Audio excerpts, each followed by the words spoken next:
The surprising origin of Spider-Man 2099. Spider-Man Everything you need to 2099 is know. one of the best versions of Spider-Man to ever hit the pages of a comic, Yeah, and we're he gonna tell looked you why. tough on Spider-Verse. Yeah. They hate when you elevate.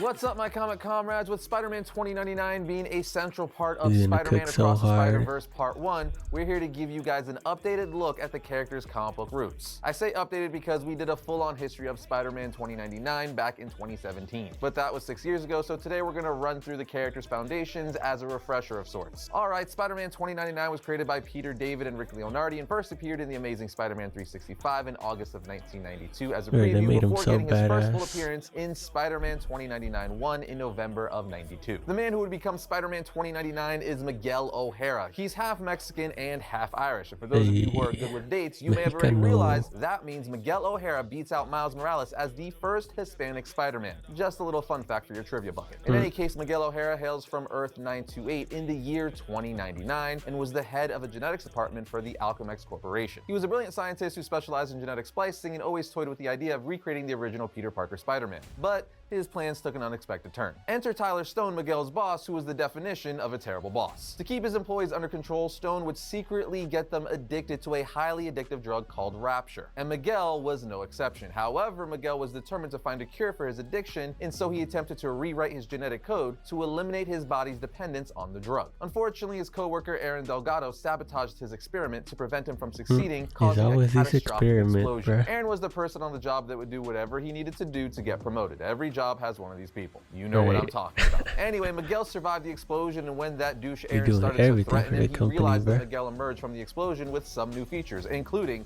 white eyes, fangs, and claws. Needless to say, whiny Aaron nearly crapped his pants when he saw Miguel's transformation and decided to reach for his gun. He immediately started shooting at Miguel, who managed to He's a dodge the bullets vampire, with his isn't he? newfound agility. Miguel tries to calm Aaron down, screaming for him to stop shooting, but he keeps firing and eventually hits a highly explosive container, causing an explosion that destroys the entire top floor of the building and sending Aaron to meet his maker, despite Miguel's efforts to save him. Miguel's survival didn't come without a He price, killed him though. by Mr. Stone accident. held Miguel responsible for destroying the equipment and unleashed a cyborg bounty hunter named Venture to capture him. So Miguel donned a costume he had made for the Day of the Dead celebration using unstable molecule fabric that was virtually unterrible, which was the writer's clever way of explaining to us why his costume is so resilient and why he even had a costume already made in the first place. After this, he also attached a torn piece of glider cloth to the costume in order to escape Alchemax security. Miguel would then go on to defeat the bounty hunter Venture and embrace his role as Spider-Man of the future, making it his mission to bring down the corrupt Alchemax Corporation, protect the innocent, and fight for justice in the year 2099. Not a bad mission statement if you ask me. But that's the quick summary of Spider-Man 2099's origin story, but let's take a brief look at some of his rogues gallery in case one or more of them appear in the Across the Spider-Verse movie. First, we have Goblin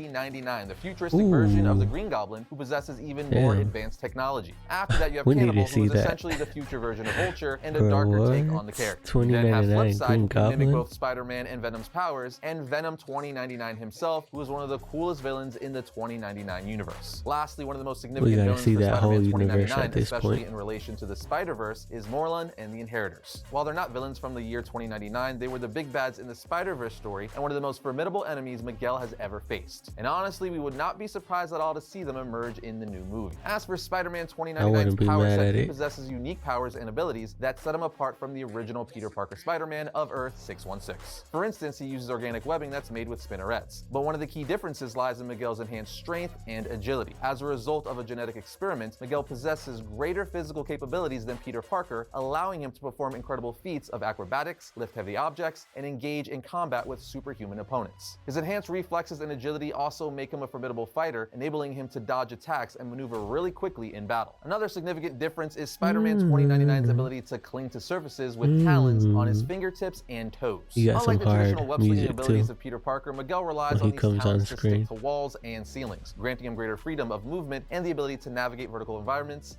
easily. This unique attribute is also one of the things that give him a distinct visual appearance, with his costume featuring sharp talons on the hands and feet. Spider-Man 2099 possesses a built-in camouflage system called active invisibility as well, an advanced technology that allows him to blend seamlessly into his surroundings, rendering him nearly invisible to the naked eye. This stealth capability gives him a significant advantage when it comes to surprise attacks and covert operations, which is a big change from Peter Parker's more conventional approach to crime fighting. And last but not least, this dope alternate version of Spider-Man has poisonous fangs similar to that of venomous spiders. In fact, his poisonous fangs have been shown to paralyze people and are even effective on metahumans like Namor the Submariner. That is no joke. However, one thing Miguel does not have is a spider sense like Peter Parker, which is no small thing. Regardless, his unique powers and abilities make Spider-Man 2099 That's a where Miles distinct and got formidable that iteration of advantage, the web Loki. slinger. For those of you looking to jump on Spider-Man 2099 reading for the first time, we recommend you start with Spider-Man 2099 Volume 1, Out of Time, by Peter David and Will Sliney. This is the perfect starting point to see Miguel O'Hara battle futuristic villains and navigate the complex world of 2099 as Spider-Man 2099. It also does a great job of setting the stage for future stories. From there, you could jump right into Spider-Man 2099 Volume 2, Spider-Verse, also by Peter David. This story is particularly relevant because Miguel O'Hara joins forces with other Spider-Men from across the multiverse to take on the villain Morlun and his family of inheritors. And lastly, check out Spider-Man 2099 Volume 3, Smack the Future, once again by Peter David and Will Sliney. In this volume, Miguel goes time traveling and comes face to face with his own future. It's a really fun story that has a bit of a Flashpoint edge to it. But those are definitely enough to get you guys started, so let us know what your favorite Spider-Man 2099 story is down in the comments.